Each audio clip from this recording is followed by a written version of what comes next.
Jireenyi hacee booda nutti hin tolu. Kanaaf nuti hacee kana guyyaan keessan galgala isinitti haa ta'u, galgalli isinitti haa dukkanaa'u. Laali kunoo dhaloonni kee akkanatti bara baraan si yaadachaa jira.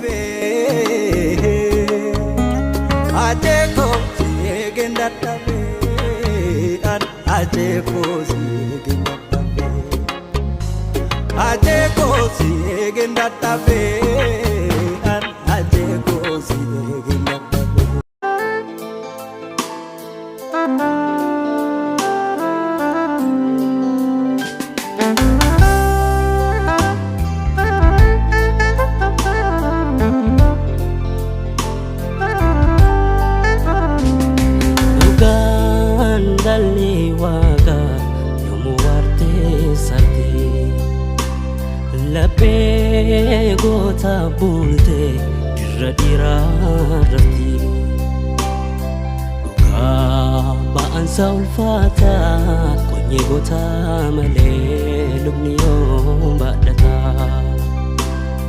dhugaa ba'ansa ulfaataa qonyee goota malee lubni yoo baadhata.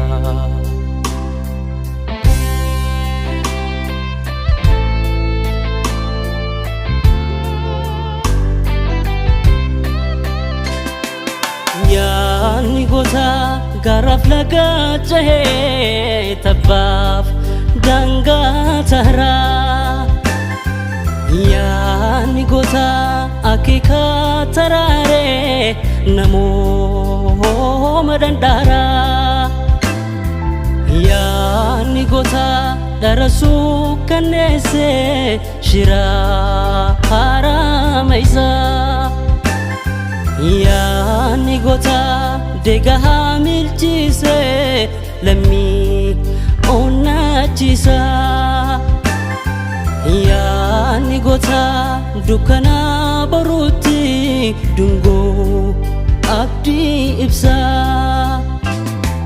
Yaani goonni dhaabe guddate gaara kamuu haa caalu.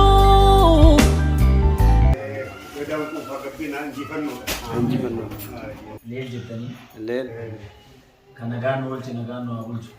Kanagaan oolche nagaan nu haa oolchu. Ama ammaataa nurraa haa qabu. Waltii gaarii nuuf haa kennu. Waaqni kan roobee tortorsu kan caamee goggogshu nu haa oolchu. Waltii bultii keenya nagaa haa taasisu. Waaqni warra bara baraan goota isaa yaadatu nu haa taasisu. Akkasumallee Waaqni warra waan gootni isaa hawwe waan gootni isaa yaadaa jiru fiixaan baasu galmaan ga'u Rabbi nu haa taasisu. Rabbi warra baranaa warra baree gareelee nu haa taasisu. Rabbi dhaloota bara baraan seenaa goota isaa yaadatee waan gootni isaa isaaf ta'e beekaa waan gootni isaa isaaf ta'e yaadaa jiraatu Rabbi nu haa taasisu. Kaninan isi Rabbi itti haa guutu. Barri nagaa Waaqni tokko Rabbi nu haa taasisu. Wallaahi garaagarummaa tokkollee Rabbi nu jidduu haa dhabamsiisu. Wallaahi warra olii fi gaditti waliin qonne Rabbi nu haa godhu. Warra tokkummaa isaatiin hayyuu gootota isaa yaadannoo isaa haa godhu Rabbi nu haa godhu. Warra hoggayyuu akkanatti waliin taa'ee tokkummaa isaanii cimsu Rabbi nu haa godhu. Tokkummaa teenya Rabbi nu haa jabeessu. Tokkummaa nu haa jabeessu. Gootota keenya kan dabraniifis boolla isaanii daadhii naa guutu. Boolla isaanii daadhii naa guutu. Warra tokkummaa lallabaa ture warra akka Hacaaluu fi Nuutis Rabbi jannata haa kennuuf. Warra gartee biyya Rabbi irraa salphisu. Rabbiin biyya irraa salphisu. Nutis warra gootummaadhaan osoo waliin qonne akka gartee warra gaafa hayyoota gootota gaafa shinni gaasan akkasitti warra waliin amantiin osoo hin qodamne bakka takkatti duu Rabbi nu haa godhu.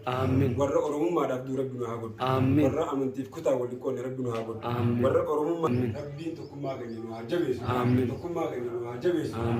Akkuma ammaan tana olii fi gadi walitti dhufnee gartee gootota keenya oromummaa tokko nu godhe oromummaa tana Rabbi nu haa jabeessu. Tokkummaa tana Rabbi nu haa jabeessu. Tokkummaa tana Rabbi nu haa jabeessu. Beetan nuti beenes Rabbi nutti haa guutu. Waaraa zaalika beeku subhaan Rabbi. Baruutti dungoo abdii ibsa. Yaani goonni dhaabe guddate gaara kamuu haa caalu.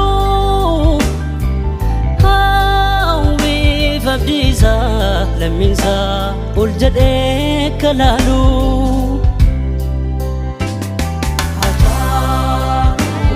siidaan goota garaa. Egaa akkuma beekamuun gareen Team Art Institute kaja'u guyyaan irraa guyyaa seena qabeessaa guyyaa gooticha keenya gameessa keenya qaalii namaa kan ta'e Hacaaluu Hundeessaaf waggaa lammaffaasaa as mana haadha caayaatti gaggeessu jirra jechuudha. Eenyu waliin taanee Yaasin Orootu waliin taanee mana haadha caayaatti guyyaa waxabajjii 22 asitti kabaju jirra. Akkuma beekamuun Hacaaluun hunda keenya keessa jira. Keessa jira. Sagantaa keenya jalqabuuf deemnaa. Oguta akka bakka jirtanii ol kaataniiti nuuf dhadhaabbatanii gadda keenya Hacaaluudhaaf ibsina jechuudha. Bakkuma jirtanii ol kaatanii.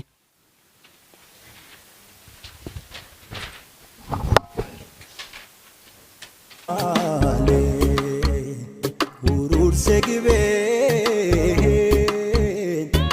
urse gannaale ururse gibeen ajeko siegen dattabe ajeko siegen dattabe ajeko siegen dattabe ajeko siegen dattabe ajeko siegen dattabe ajeko siegen dattabe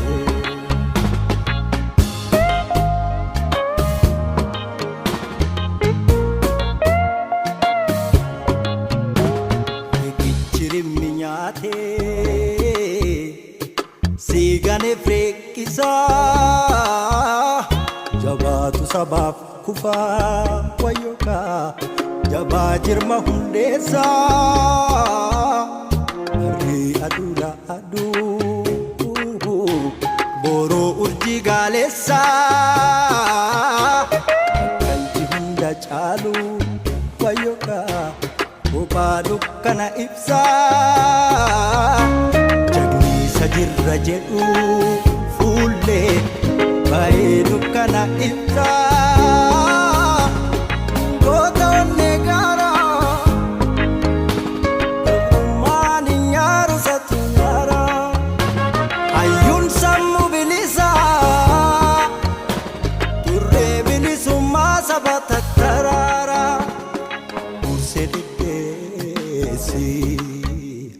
Ururse awashi urse desi ururse awashi ajengo jaba ilmo dugati ajengo duguru kapso ajengo jaba ilmo dugati ajengo duguru kapso ajengo jaba ilmo dugati ajengo duguru kapso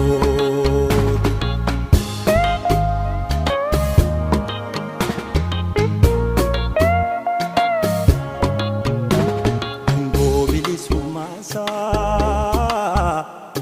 sif kapsisa sabni sidang Hacaalu sifsidessa dhaloonni rii aduula aduu boroo urjii gaaleessa kalji hunda caalu wayyoka kophaa dukkana ibu qabso ajengo jabaa ilmo dugaati ajengo duguru qabso ajengo jabaa ilmo dugaati ajengo duguru qabso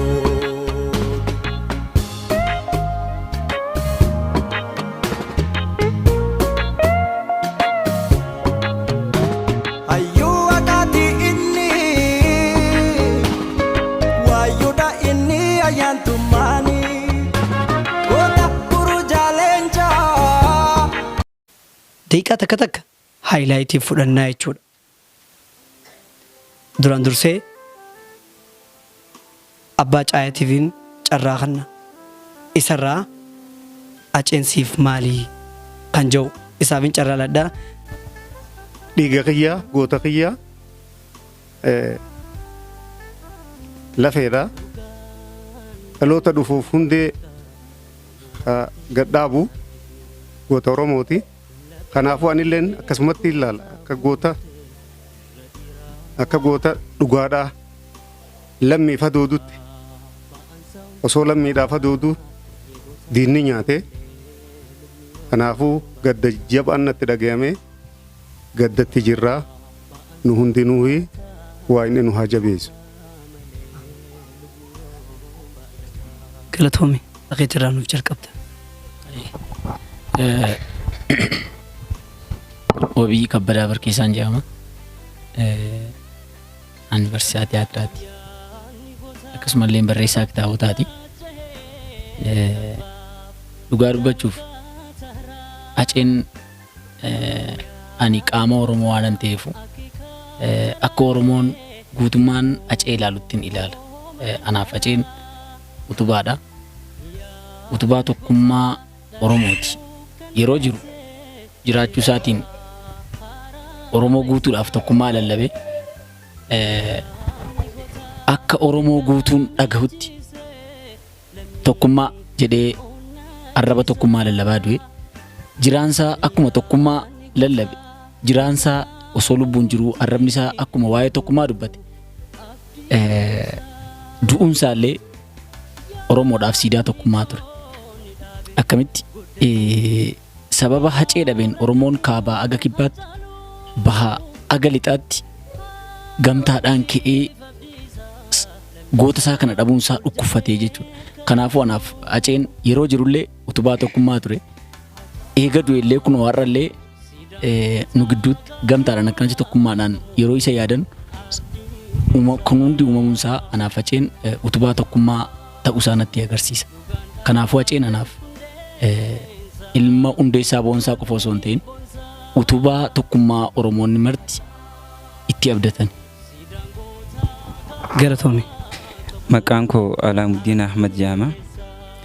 Arrasila khaas dura dhaabbatee Hacaaluun isiniif maali joo ilma Oromoo osoo ta'uu baate isinis nutis ni beekna waan isa mudatu. Karuma gabaabatti Hacaaluun goota onnee leencaati. Onnee san garuu nam tokko osoo irraan fudhatiin tu'e. Wanti naan asirra dhaamuu barbaadu warreen Hacaaluu achistan onnee lubbuun isaa akka irraftiin arganne warreen gootan guututti guyyaan keessan galgala isinitti haa ta'u galgalli isinitti haa dukkanaa'u waan joon qabu. Ani maqaan koo Gadaa Wandimuu Dhugumaan jedhama. Anaaf Hacaaluu ibsuudhaaf jechoota hedduu na jalaa bada. Hacaaluu jechuun anaaf ija kooti, qaroo kooti, hayyuudha. Nama irraa fakkeenya tokko barachuu danda'u. Kanaafuu guutumatti yookiin gabaabumatti wanti jechuu barbaadu Hacaaluun hin duune. Goonni yoomiyyuu hin du'u. Kanuma jechuudha. Maqaan koo Badhaasaa Baallii Duubeen jedhama. Barataa Tiyaatir Kaala Artiiti. Hacaaluun anaaf dhugaadha. Hacaaluun nama osoo dhugaa Oromoo lallabuu wareegameedha. Kana qofa osoo hin taane Hacaaluun nama jecha gochatti jijjiiree dhalootaaf fakkeenya ta'edha Hacaaluun. Kanaan ala jechi Hacaaluun naaf ibsu hin jiru. Galatooma. Maqaan kiyya Yaasin Najjaashin jedhama. Kan itti beekamu garuu Yaasin Oroodha. Abbaa chaanaalaa YN Orooti. Oroo gizeen jiru kana Oromoo jechuudha. Oromummaan dhiiga keenya, lafee keenya. Oromiyaanis biyya keenya jechuudha. Duraan dursa warreen sagantaa kanarratti argamtan galatoomaan isin jaa. Wanni bikka kana nu walitti nu qabe tokkummaadha jechuudha. Maaliif artistii Hacaaluu Hundeessaadha. Wareegamuus garuu nuti waggaa lameenan isaa yaadachuun tokkummaadha. Sababni isaa bikka kana kan jiraatu shawarraa ka dhufee jira, arsiirraa ka dhufee jira, wallaggarraa ka dhufee jira, akkasumatti illee amantiin teenya garagaraa jechuudha. Yommuu kana jedhu abbootii keenya jaal magarsaa bariitiin kan hogganamu qabsaa'ota haqaa shinniigatti warra wareegamee nu yaadachiisaa jechuudha. Maaliif dhaloonni kun dhaloota seenaa beeku ta'uu qaba. Kana gisee jennu shiftaaleen ogaadan isin muslimni gamana baa kiristaanni gamana baa muslimni ammoo deemaa isin ajjeefnu nuti muslima waan taaneef jecha kiristaana ammoo nu ajjeefne jennaan lakki nuti takka taanee mana baanee arra ammoo lama taaneen galluu jaanii yommuu nuuf wareegaman yaadannaa jechuudha. Fakkeenyaaf namni oromummaan diigaa yookaan kaan ammoo oromummaan haa badduu kan jedhu yookaan kaan ammoo kutaadhaan adda isin qoqqoodaa jee kan fifiigu abbootii keenyaatu duraan lafa nuu kaa'e jechuudha. Saniifuu tasuma oromummaan isin diigamtu oromiyaa isin hin diigamtu dhiigaan nuuf balleessanii lafeedhaan ijaarranne akkasitti bikka kana geenye jechuudha. Artistii Haacaaluu Hundeessaa maalii anaaf maalii yommuu jennu artistii Haacaaluu Hundeessaa anaaf kitaaba seenaa kitaaba dhaloonni waa irraa baratu jechuudha. Sababni isaa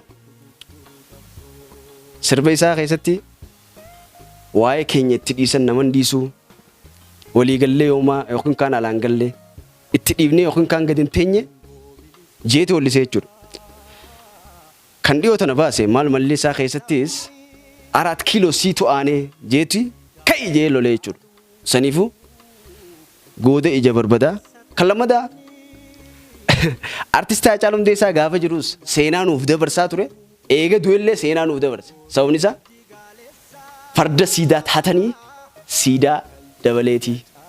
Akkasuma akkasumas saniifuu nuti duratti waan biraatti beekna ture. Garuu gaafa du'u akka fardii Minilik irra qore sun siidaa dabalee ta'ee beeknaa jechuudha.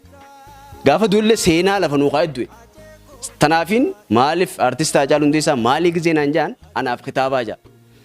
Akkasii dhaloonni kun dhaloota seenaa gumaa baafatu ta'uu qaba. Dhaloota ifitti boonee maalummaa isaatiin olchee deemu, oftee deemu ta'uu qaba. Dhaloota gisee uffates uffata babbareedaa uffatu ta'uu qaba. Dhaloota yoon fi ispoortii dalagees ispoortii sirnaan dalagu, dhaloota yommuu barates sirnaan ka baratu ta'uu qaba. Artistii Haacaaluu Hundeessaa biyyeen itti hasalphattu goonnin duu bara yaadanna. Nuti ni yaadanna. Warri maa yaadattan jettanis atis keetiin bashannaan nutis keetiin bashannannaa jechuudha. Akkasuma akkasumas saniifuu nuti ni yaadanna. Arraas ta'ee borus ni yaadanna. Goota yaadanna. Sababni isaa kitaaba baraan dubbisanii nuti artistii Haacaaluu Hundeessaa nuuf goota baraan yaadanna jechuudha. Nuuf kitaabaan jaa galatoomaa horaa bulaa deebanaa galatoomaa.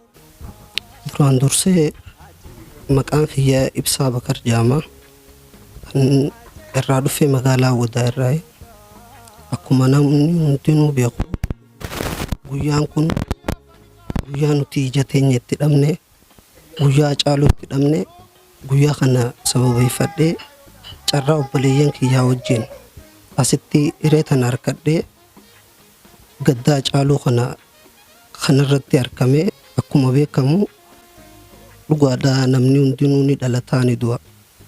Garuu duutii wallabdi. Haacaaluu du'arraa du'a addaatii maaliif jennaan diinni akkaataa itti Oromoo itti cabsuu kaayyoosaa itti gaggeeffatu ija ummata kanaa dhaamse. Kana hoggaan jiru Haacaaluun wallisaa qofa osoo hin ta'in nama takka qofa osoo hin ta'in nama miliyoona 60 nama bakka bu'u. Isa kana ajjeesuun takka isa kana miidhuun takka ajjeesuun kaayyoon isaanii galma gayaa fi jaanii yaadan. Hin ga'uuf galman ga'uuf Haacaaluu booda Oromoo miliyoona meeqaa jira. Kaayyoo inni irra du'eef tokkummaa inni lallabaa ture galmaan ga'uudhaan waan Hacaaluun osoo hawwuu du'ee carraa kanaan hunda keenyaafuu bilisummaa Hacaaluun osoo barbaaduu du'ee san rabbi nuuf haa kennu jaa galatuma. Ayyaan Leensa Shamshaddiin jaama. Hacaaluun anaaf waan hedduudha. Waan itti ibsuun qabu. Hacaaluun anaaf keessa akka kiyyatti Hacaaluu Oromoon hundinuu ni jaalatti. Hedduu nu dhagahamee jira. Ergaan isin dabarsu iftahaa eenyummaa keessan ibsan. Galatoome. Jawaara Maamudin jaama asuma naannoo Hararii. Anaaf Haceen maal jaa kan ibsin beeku. Anaaf Haceen tiruudha. Namni tiruu hin qabne hin jiraatu. Jireenyi Hacee booda nutti hin tolu. Kanaaf nuti Hacee kana Hacee gootummaa inni nuuf kaa'ee deemee wantoota inni nuuf dhaameerra deemnee karaa daandii dhugaa san qabannee yeroo ammaa kanatti wanti baay'atu namoota bitamanidha. Seenaa dhugaa kana qabannee yoo deemnee gumaa Hacee ni baasna jee yaada. Garuu nuti yoo arra gumaa Hacee kana lafatti dhiisne yoomiyyuu taanaan seenaan nu gaafata. Saniifuu akka seenaan nu gaafannu nuti arrumarraa takka jennee gallee jabaanne akka gumaa Hacee kana baasnuu dhaama. Akkasuma namoota Hacee kana ajjeesan illaa hanga ammaa seera jalaa sin oolle akkasuma gumaa isaanis gumaa Hacee sin deebisne. Saniifuu nuti gumaa Hacee deebisuu qabna jee yaada. Namoonni Oromoonni martuu kakaabaa fi kibbaa dhiyaa fi baa bakka jiran maraan guyyaa Hacee kan yaadannoo waggaa lammaffaa Hacee bagatti sin geesseen jaa. Akkasuma nuti arra jiraannee isa booda jireenya keenya yoo gumaa isaa hin baasne nuti jireenyi faayidaa hin qabu. Saniifuu gumaa Hacee baasuu qabnaan jaa galatooma. Maqaan kiyyaa Inaba Abdii Maammed Shaafiin jaama. Iddoon irraa dhufe aanaa Qarsaa magaalaa Qarsaati. Barattuu tiyaatiraati.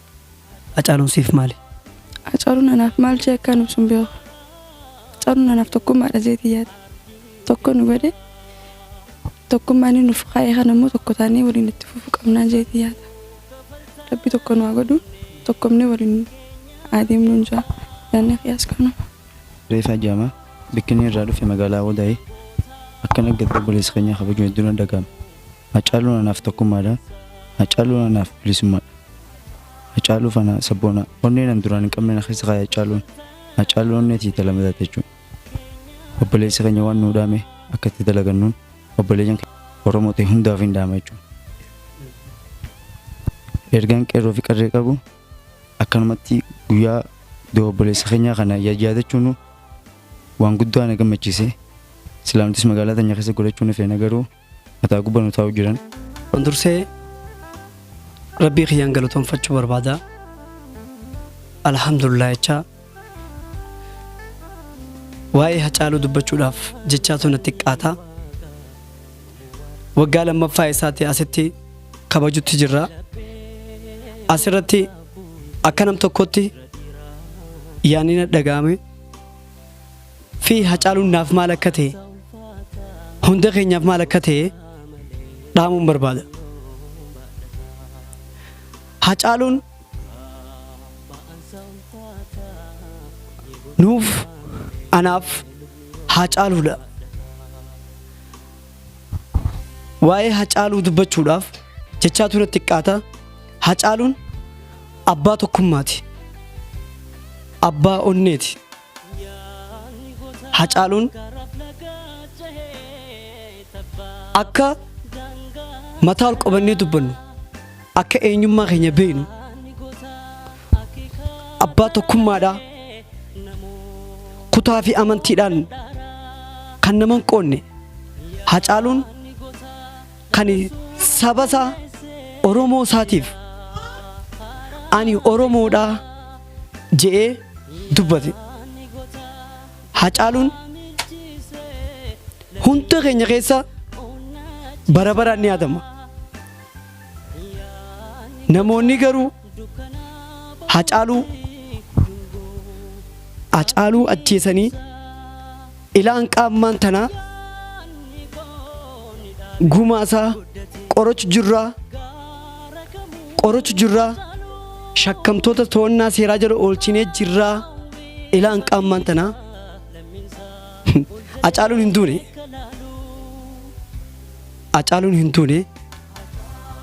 Hacaaluun akka kutaa fi amantaan kan qoonne warraan ergaan udhaame keessaa goota jeemee seenaa galmaa'ee keessatti warreen onnee keenya keessa galmaa'ee keessaa isa tokko.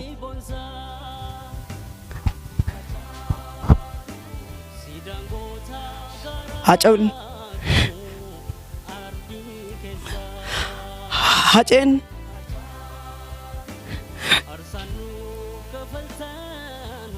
Hacaaluun deemsa jigdee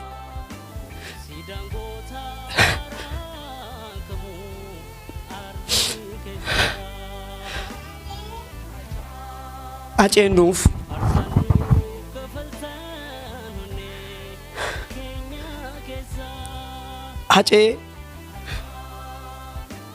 Hacee warri isaa qofa hin dhabne.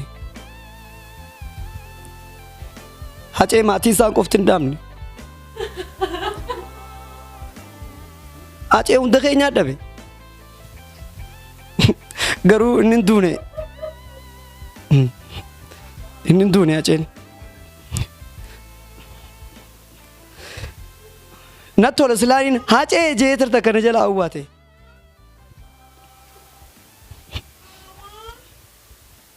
Hacaaluu Hundeessaa ni jira hunda keenya keessaa. Seenaan si yaadatti yaa ilma gameessaa. Hacee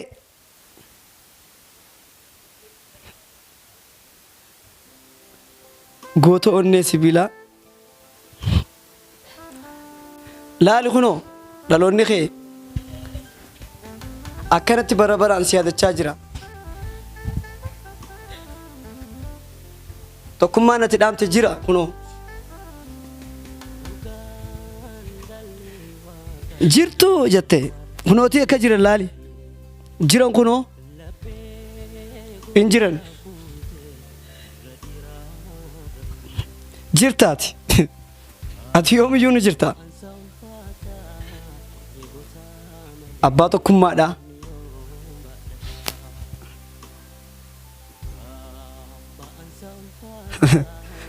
Abbaa Obii ni tura malee dhiini kee nafu. Ni tura malee dhiini kee nafu.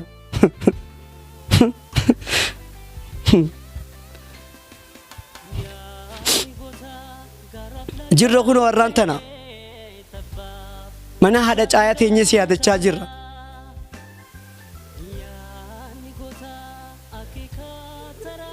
Oromoon kaabaa kibbaa bakka jirtanitti hundi keessanuu Haceen bara baraan seenaa naa yaadamu. Si yaadanna Hacee dhugaa dubbachuuf si yaadanna. Si yaadata sooshaal miidiyaan keenya Yaasiin Orootuub si yaadanna hundi keenya. Si yaadanna qarree fi qeerroon keenya hundi keenya si yaadanna. Seenaa Erminyaa tettee nuuf dhaamteerta. Tokko taa'ee Hacee waa baay'ee tokko nu dhaamtee jirtaati. Maasaan gamaa lafan baatu.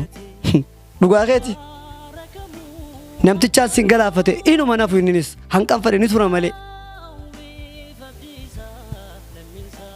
Namtichaan isa kana galaafate yoomiyyuu hin hafu hamma turu numa tura malee. Namtittiin isa kana galaafatte hin haftu.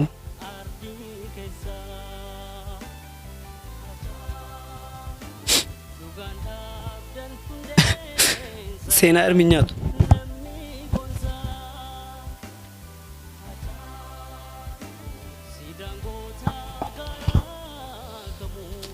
Ergaan qaba gamanaan mootummaa naannoo Oromiyaatiif namoota isa kanarratti tarkaanfii fudhatan to'annaa seeraa jalaan oolchee nu garsiisuu qaba. Oolchee nu garsiisuu qaba.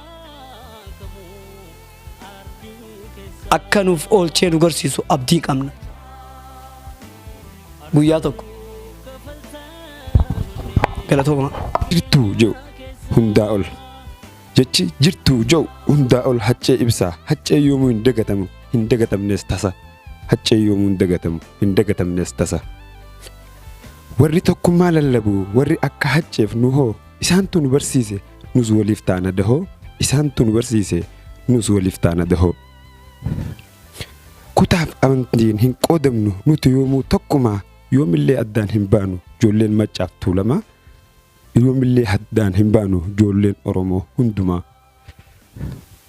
warra nuuf jecha wareegaman kichuuwwan akka Hacaaluu boolla isaanii daadhiin guutee cisni isaanii itti haa tolu boolla isaanii daadhiin guutee cisni isaanii itti haa tolu eeyyee hacceen nuuf jiraatee nuuf wareegame haccee yoomuun dagatamu abdii qabna gumaan haccee akka ba'u hin duune hacceen keenya goonni yoomuu hin du'u hin duune hacceen keenya goonni yoomuu hin du'u abdii qabna gumaan haccees akka ba'u hin duune hacceen keenya goonni yoomuu hin du'u hin duune hacceen keenya goonni yoomuu hin du'u hunduu beeka Oromoo gootummaa inni qabu Oromoon koo gonkumaa beekaa dhugaa qabu Oromoon koo gonkumaa beekaa dhugaa qabu galatooma ulfaadhaa. Kun keenya waaqni nu gargaareet guyyoota hamoo fi guyyoota gaarii danuu dabarsinee akka kanatti dhaloota goota isaa yaadatu taanee guyyaa kanaasitti walitti qabamne kun nuuf hiree guddaadha. Dhugaa dubbachuuf maatiin haadha caafaa akka kanatti walitti akka qabamnu gochuu keessaniif guddaa galatoomaa. Warri akka Maammadee Jibriil fa'aa warri akka Leensee fa'aa sagantaan kun akka kanaan qophaa'u warri gootan guddaa isin galateeffachuun barbaada. Ilmi namaa hin dhalata ni guddata ni du'allee. Ilmi namaa yoo akka dhalateen osoo seenaa hin dalagin du'e osoo hin dhalatin du'ee akka jechuuti. Gara dachii kanaa ka dhufne tokko seenaa dalaguuf lammaffaa immoo warra seenaa dalagu taajjabuuf. Egaa dhaloota akka kanaa keessaa gootni nuun har'a yaadannu Hacaaluun warra dhalatee seenaa hojjete addunyaa kanarraa godaanedha. Jechi guddaan tokko jira.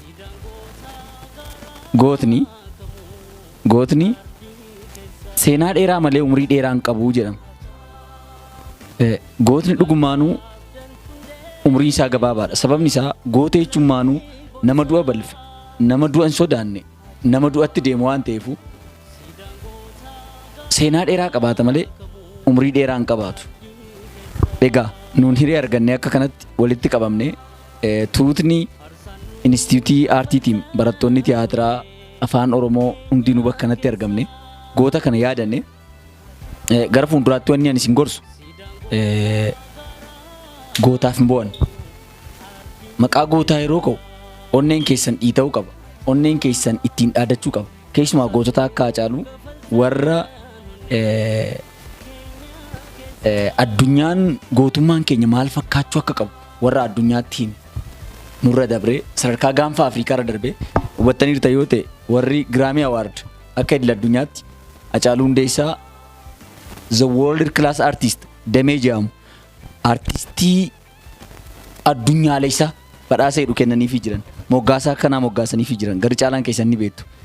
Egaa saniifuu nu hundinuu goota akka kanaatiif hin boonyu. Artistoonni keenya aarsaa kafalan warri Kaleessaa, warri akka Abubakar Muusaa, warri akka Ayyuub Abubakar fa'aa, warri akka Mustafaa Harawwee, akkasuma warri akka Usmaayyoo Muusaa, Eebbisaa Addunyaa, Jireenyaa Ayyaanaa. Goototni kun warra Oromummaa ol kaasee osoo lallabuu addunyaa kanarraa umrii gabaabduu tokko jiraatee warra du'e. Egaa jara kana maqaa isaanii yeroo kaafu ittiin dhaadachuu, ittiin boonuu malee warra nuun ittiin boonyuu miti. Saniifuu dhaamsan isinii dhaamu goototni akkanaa yeroo ka'an ittiin dhaadadhaa. Yoo waaqni nu gargaare hiree yoo argan yoo nuuf milkoofte siidaa isaan madaalu handhuura keenya Oromiyaatti siidaa isaan madaalu ijaarran. Yoo nuuf milkoofte yoo hireen nuu tolte guyyaa akka Hacaaluu Hundeessaa itti wareegame kana kalaandararra galfannee guyyaa yaadannoo jenneen labsan. yoo hireen nuu taate yoo milkoofne kana achi maqaa isaanii yeroo dhageenyu ittiin boonuu ittiin dhaadachuu malee ittiin boo'uu hin qabu. Goototni kun gootota eenyummaa keenya ol kaasanii addunyaatti agarsiisan waan ta'eef saniifuu warri sagantaa kana itti yaaddanii nu qopheessitan bakka kanatti akka walitti qabamnu warri gootan guddaa galatoomaa isiniin jedha. Egaa nuun Inistituutiin Aartiitiin barattoonni tiyaatiraa seenaa goototaa waltajjiitti baasuu irratti aga humna keenya waan aguma beekumsa xiqqoo qabnuun hojjechuu yaalaa jirra. Keessaa'uu seenaa gootota murtii guutoo bifa tiyaatiraatiin waltajjiitti baafnee jirra. Seenaa tiyaatiraan magaalaa Awwadaayitti qophaa'e kana dabalataan magaalaa Dirree Dhawaa, magaalaa Adaamaa fi magaalaa Finfinnee fi magaalaa Bishooftutti qopheessuuf imalarra jirra. Gootota kana dhaloonni akka hubatu, dhaloonni akka beeku gochuudhaaf deemaa jirraa jechuudha. Akkasuma Hacaaluu Hundeessaa fa'aa, warra akka Nuhoo Goobanaa fa'aa, warra akka Mustafaa Rawwee fa'aa, warra akka Daadhii Galaan Wadaajoo fa'aa akkaataa isaan itti aartii keessatti yaadatamuu danda'an sagantaa qopheessinee itti deemaa jirra. Hacaaluu Hundeessaa dabalatee jechuudha. Sagantaa isaanii kan yoo nuuf milkaa'e waxabajjii 25 sabtii as deemaa jiru kana agarsiisuuf qophaa'aa irraa guyyaa sanaan dabalataan addatti wanni nuun goonu yaadannoo gootota keenyaa kana addatti qopheessaa fi jirra. Goototni kun akka yaadataman waltajjiitti akka ba'an dhaloonni bara baraan akka isaan yaadatu gochuuf hojjechaa jirra. Egaa isin hundinuu warri inistituutii keenya keessa jirre keessumoonni amma bakka kanatti argaa jiru hunda keessaniifuu hiree kanaan waltajjii keenya sanarratti nu argama. Kottaatii goototni kun aarsaa akkamii nuu kafalan ka jedhu bifa aartiitiin gara waltajjiitti baafnee yeroo agarsiisnu ilaalaa. Yaasiin Oroo Tiyuub abbaa Tiyuubii kanaallee asumaan affeereera. Atilleen sagantaa kana itti yaaddee bifa kanaan qopheessuu keef ulfaadhu. Waaqni nama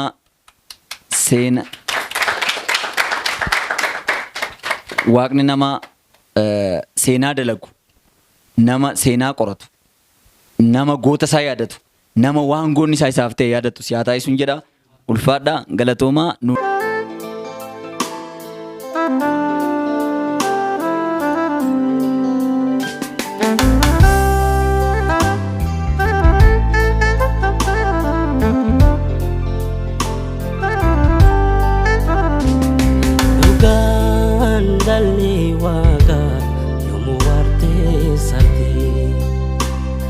Laphee goota bultee dirra dhiiraa rafti dhugaa ba'ansa ulfaataa qonyee goota malee